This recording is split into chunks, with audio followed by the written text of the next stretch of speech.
আজকের যে মূল যে সাবজেক্ট মূল যে বিষয় সেটা হলো দুজনার মধ্যে ফাটল ধরানো, দুজনার মধ্যে বিচ্ছেদ করার পাওয়ারফুল একটা তাবিজ, পাওয়ারফুল একটা মন্ত্র।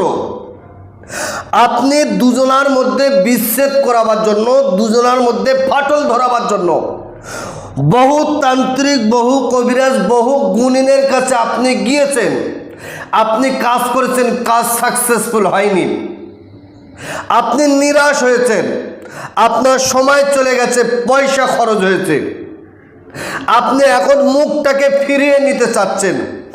আমি আপনাকে বলি, আজকে একটা ছোট্ট কাজ দেবো, কেন আমার ইউটিউবে এই প্রথম। আপনি যদি এই কাজটা করতে পারেন, ইনশাআল্লাহুল আজিজ, ওপর আল্লাহর যদি দয়া হয়, আল্লাহর যদি রহমায় করম হয়, তাদের দুজনের মধ্যে যত গভীর সম্পর্ক, যত পুরাতন সম্পর্ক হোক, আমি দায়িত্ব নিয়ে আপনাকে বললাম, তাদের দুজনের মধ্যে ফাটল ধরবে, দুজনের মধ্যে বিচ্ছেদ হবে, 100% গ্যারান্টি। তবে কাজটা খুবই সিস্টেম অনুযায়ী, একদম নিয়ম কানুন অনুযায়ী আপনাকে করতে হবে।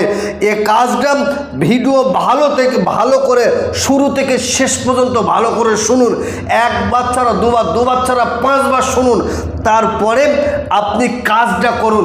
দেখেন আপনার কাজ বিফলে যাবে না। বহু জায়গায় তো আপনি করেছেন, একটা বার আপনি ঠকে যাবেন বলে একটা বার আপনার কাজ হবে না মনে করে আপনি নিজে করে দেখেন, 100% আপনার কাজ হতে বাধ্য হবে। যে দুজনের মধ্যে আপনি ফাটল ধরাতে চাইছেন, যে দুজনের মধ্যে বিচ্ছেদ করাতে চাইছেন, যদি ছেলের সাথে মেয়ের বিচ্ছেদ করাতে চান সেক্ষেত্রে একরকম, আর মেয়ের থেকে যদি ছেলের বিচ্ছেদ করাতে চান সেক্ষেত্রে আরেক রকম। আমি আপনাকে বলি, যদি কেউ ছেলের থেকে মেয়ের বিচ্ছেদ করাতে চান, তাহলে আপনি একটা খাসির চামড়া জোগাড় করুন, খাসির চামড়া। আর যদি মেয়ের থেকে ছেলেকে সরাতে চান, তাহলে একটা বকরির চামড়া, অর্থাৎ মেয়ে ছাগলের চামড়া একটা জোগাড় করুন, দুটো ছাগলের চামড়া আপনি জোগাড় করুন। করার পরে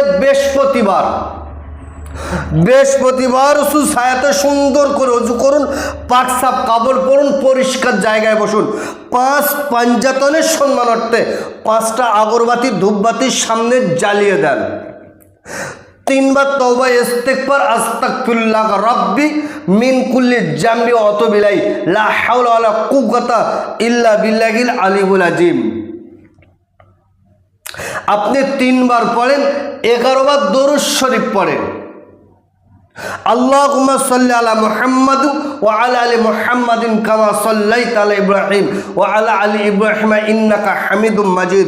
আল্লাহুম্মা বারিক আলা মুহাম্মাদ ওয়া আলা আলি মুহাম্মাদিন কামা বারাকতা আলা ইব্রাহিম ওয়া আলা আলি ইব্রাহিম ইন্নাকা হামিদুম মাজিদ। আপনি 11 বার পড়েন। দেখেন স্ক্রিনের উপরে আমি তুলে দিলাম, ওয়ালকাইনা বাইনাহুমুল আদাওয়াতি ওয়াল বাগদান ইলা ইয়াউমিল কিয়ামা। তারপরে মেয়ের নাম বিনতে মেয়ের মায়ের নাম জুদা আল বাগদাদ, ছেলের নাম আর ছেলের বাবার নাম। নিচে লেখেন ফাওরান তাফরিক ওকে হুয়ে, নিচে লেখেন। এটাকে নিয়ে 3 বার তওবা ইস্তিগফার, 11 বার দরুদ শরীফ পড়ে আপনাদের পুরাতন কবরস্থানে গিয়ে 2 কবরের মাঝখানে পুঁতে দিয়ে বাড়ি আসেন। আপনি যদি কাজটা সিস্টেম অনুযায়ী সমাপ্ত করতে পারেন, আমি দায়িত্ব নিয়ে বললাম আপনাকে, আপনার বিচ্ছেদের কাজ হতে বাধ্য হবে। তামাম পৃথিবীর সব কাজ যেখানে শেষ হয়, সেখান থেকে ওপর আল্লাহ পাকের কালামের কাজ সেখান থেকে শুরু হয়। কে বলেছে বিচ্ছেদ হয় না? আমরা কাজ করতে পারি না তাই কাজ হয় না। কাজ যদি সিস্টেম অনুযায়ী করা হয়, অবশ্যই কাজ হতে বাধ্য হবে। প্রিয় দর্শক, ভিডিও লম্বা চড়া নয়, এই কাজ করার জন্য 5 ওয়াক্ত নামাজ, সত্য কথা হালাল খাদ্য খান। 5 ওয়াক্ত নামাজ পড়েন, সত্য কথা বলেন, হালাল খাদ্য খেয়ে আপনি কাজটা করেন, ইনশাআল্লাহুল আজিজ আপনার কাজ হতে বাধ্য হবে। এ কাজ যদি আপনি করতে চান, আপনার ওস্তাদ, আপনার গুরু, আপনার পীরের কাছ থেকে অনুমতি নেন। যদি আমার কাছ থেকে অনুমতি নিয়ে যদি কাজ করতে চান, তাহলে ভিডিওটা 10 জনকে শেয়ার করুন, কমেন্ট বক্সে লেখেন আল্লাহ পাকের কালাম সত্য। আর আপনি যদি আমার চ্যানেলে নতুন হন, চ্যানেলকে সাবস্ক্রাইব করুন, আমি আমার অন্তর থেকে আপনাকে অনুমতি দেব। দর্শক, প্রিয় দর্শক, ভিডিও লম্বা চলো না, আজকেরকার ভিডিও এই পর্যন্ত সমাপ্ত করলাম। ভালো থাকবেন, সুখে থাকবেন, শান্তিতে থাকবেন, আমার জন্য দোয়া করবেন। আসসালামু আলাইকুম ওয়া রাহমাতুল্লাহ।